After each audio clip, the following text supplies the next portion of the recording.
আমি চশমা পরি, আমার নখনি আছে বা আমার ছোটোবেলায় হাতটা ভেঙে গিয়েছিল, তাহলে কি আমি ডব্লিউপি বা কেপি কনস্টেবল মেডিকেল থেকে বাদ পড়ে যাবো? তাহলে কি আমি ফাইনাল সিলেকশন পাবো? হ্যালো বন্ধুরা, ওয়েলকাম টু মাই চ্যানেল। বন্ধুরা, আজকের ভিডিওতে ডব্লিউপি ও কেপি কনস্টেবলের মেডিকেল কিভাবে হয়, মেডিকেলে কি কি টেস্ট হয়, এই সম্পূর্ণ তথ্য আমি তোমাদের সাথে শেয়ার করব। তোমরা যারা ডব্লিউপি কনস্টেবলের ইন্টারভিউ দিয়ে বাড়িতে বসে আছো ফাইনাল মেরিট লিস্টের অপেক্ষায়, যে মেরিট লিস্টটি বের হবে সেটি কিন্তু প্রফেশনাল সিলেক্টেড মেরিট লিস্ট বলেই লেখা থাকবে।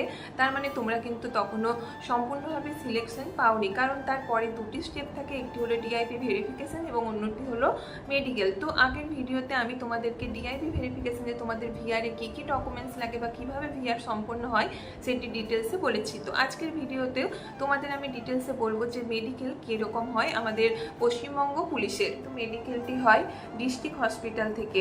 তোমাদেরকে প্রথমে একটি ডেট দেওয়া হয়, যেখানে ডিস্ট্রিক্ট হসপিটালে যাওয়ার জন্য বা আরও অফিসে ডাকা হয়, সেখান থেকেই তোমাদেরকে গাড়িতে করে নিয়ে যাওয়া হয় ডিস্ট্রিক্ট হসপিটালে। তো তোমাদের থেকে লিস্ট সেখানে থাকেই অলরেডি, তোমাদেরকে কী কী মেডিকেল করিয়ে নিয়ে যেতে হবে। বা অনেক সময় হয় ওনারাও ওখান থেকে গাড়িতে করে নিয়ে যায়, যে এক জায়গা থেকেই তোমাদের সবার মেডিকেলটা করানো হয়। আবার অনেক ক্ষেত্রে, যেমন আমাদের সময় যেটা হয়েছিল, তোমাদেরকে বলে দেওয়া হয়েছিল বা লিস্ট দিয়ে দেওয়া হয়েছিল যে এই মেডিকেলগুলো করাতে হবে। তো তুমি তোমার যে কোনো জায়গা থেকেই সেটি করিয়ে নিয়ে যেতে পারো।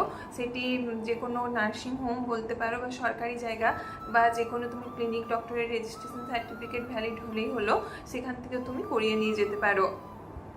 আর ডব্লিউপি কনস্টেবলের ক্ষেত্রে বেশিরভাগ এটাই হয় যে ওনারা একটা জায়গা বলে দেয় বা সেখানে নিয়ে যায়, সেখান থেকে কিন্তু তোমাদের সকলের মেডিকেলটি করানো হয়। এছাড়াও কিছু কিছু টেস্ট থাকে যেগুলি কিন্তু ডিস্ট্রিক্ট হসপিটাল থেকেই করা হয়। তো তোমাদেরকে আমি প্রথমে বলছি কি কি টেস্ট করতে বলা হয়।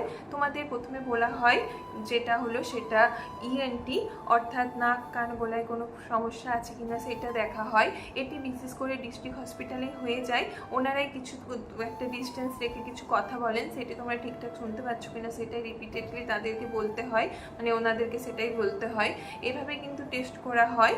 আর তারপরে তোমাদের যেটা হয় সেটা ব্লাড টেস্ট করাতে হয়, সেটা কিন্তু বাইরে থেকেই করিয়ে নিয়ে যেতে হয়, বা ওনারা যদি কোথাও সাজেস্ট করেন সেখান থেকে। ব্লাড টেস্টের মধ্যে তোমাদের সুগার, প্রেশার, তোমাদের থাইরয়েড, আর এলএফটি মানে লিভারের যে ফাংশনাল টেস্টগুলি আছে সেগুলি সমস্ত দেখা হয়।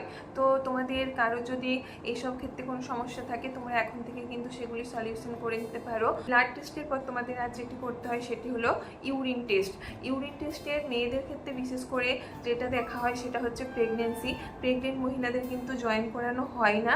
তার মানে এটা নয় যে তোমার চাকরিটা চলে গেল বা বাদ চলে যাবে, এটা নয়। তোমাকে এই লটে জয়েন করানো হবে না, কারণ তুমি প্রেগনেন্ট অবস্থায় পুলিশের যে ট্রেনিং হয় সেটা তুমি করতে পারবে না। ইসিজি রিপোর্ট করাতে হয়। ইসিজি রিপোর্টের পর তোমাদের যেটা হয় চেস্ট এক্সরে করাতে হয়, সেটা কিন্তু ফ্রন্ট এবং ব্যাক সাইড দুটোই করাতে হয় চেস্ট এক্সরে। এছাড়া তোমাদের যেটা করাতে হয় সেটা হচ্ছে ইউএসজি করাতে হয়, হোল অ্যাবডোমেনের মানে আপার এবং লোয়ার বোথ ইউএসজি করিয়ে নিয়ে যেতে হয়। আর যেটা দেখা হয় সেটা হলো আই টেস্ট। আই টেস্টের মধ্যে সব থেকে বেশি এটা গুরুত্ব দেওয়া হয় যেটা হলো তোমরা কালার বাইন্ড আছো কি না, এক্ষেত্রে কিন্তু গুরুত্ব দেওয়া হয় অনেক। কালার বাইন্ড থাকলে কিন্তু তোমাদের সেক্ষেত্রেও জয়েনিংয়ে প্রবলেম হবে। কিন্তু তোমরা যদি দূরের ওয়ার্ডটা কিছুটা দেখতে পাচ্ছ না, বা তোমরা চশমা পড়ো, সেজন্য কিন্তু তোমাদের কোনো প্রবলেম হবে না। অ্যাকচুয়ালি বলতে গেলে ডব্লিউপি বা কেপি কনস্টেবল আমাদের রাজ্য পুলিশের মেডিকেল কিন্তু সেন্ট্রালের মতো অতটাও টাফ হয় না, যেখানে যে তোমরা মেডিকেলে বাদ পড়ে যাবে, তোমাদের চাকরিটা হবে না, সেটা নয়। তুমি প্রফেশনালি সিলেকশন পেয়ে গেছো মানে তোমার চাকরিটা হবেই। তোমাকে বলবে হয়তো যে তোমার মেজর কোনো প্রবলেম থাকলে হয়তো তোমার বাদ যাবে, তাছাড়া কিন্তু তোমার চাকরি যাবে না। তোমাকে সেগুলো কারেকশান করে নিতে বলবে। তোমাদের সেই লটে জয়েন না হলেও তোমরা কিন্তু পরের লটে জয়েনিং পাবে, কিন্তু সেক্ষেত্রে অনেকটাই লেট হবে। তো আমি তোমাদেরকে বলবো যে তোমরা এখন থেকে তোমাদের মধ্যে যদি কারো এই কোনো প্রবলেম থেকে থাকে, সুগার, প্রেশার বলো বা ইএনটির ক্ষেত্রে বা যে কোনো ক্ষেত্রে, তাহলে তোমরা কিন্তু ডক্টরের পরামর্শ নিয়ে সেগুলি এখন থেকে চিকিৎসা করালে তোমাদের যখন মেডিকেল হবে তখন তোমাদের কিন্তু এই সমস্যার সমাধান হয়ে যাবে। তো তোমাদেরকে এই সমস্ত রিপোর্টগুলি করানোর পর একটু ডেট দেওয়া হয়, সেই দিন তোমাদেরকে এগুলি নিয়ে তোমাদের ডিস্ট্রিক্ট হসপিটালে যেতে হয়। তো সেখানে ওনারা পরপর তোমাদের রিপোর্টগুলি সাজিয়ে জমা, মানে যেভাবে লিস্ট দেয় তোমাদেরকে, সেভাবে রিপোর্টগুলি সাজিয়ে জমা দিতে হয়। ওনারা ওখানে ভেরিফিকেশন করেন, ওনারা ভেরিফিকেশন করার পর সেখান থেকেই সেগুলি সিএমও ওই স্যারের কাছে পাঠানো হয়। তারপর তোমাকে ডাকা হয় তোমার সিরিয়াল আসার পর।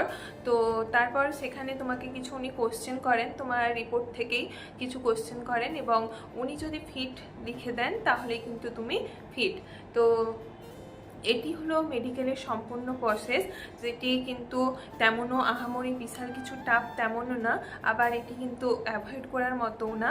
কারণ এত দূর আসার পর তোমরা কিন্তু যদি মেডিকেলে কিছু গোলমাল থেকে থাকে তাহলে তোমাদের কিন্তু জয়েনিং পিছিয়ে যাবে, তোমরা তোমাদের ব্যাচমেটদের থেকে পিছিয়ে যাবে। তো বন্ধুরা, আজকের ভিডিওটি এই পর্যন্তই। ভিডিওটি যদি তোমাদের হেল্পফুল মনে হয় বা এই রকম যদি আরও কোনো নতুন নতুন তথ্য তোমাদের জানার থাকে তো তোমরা আমাকে কমেন্টে জানিও, আমি তোমাদেরকে সেই বিষয়ে সম্পূর্ণ ডিটেলসে ভিডিও দিয়ে দেবো।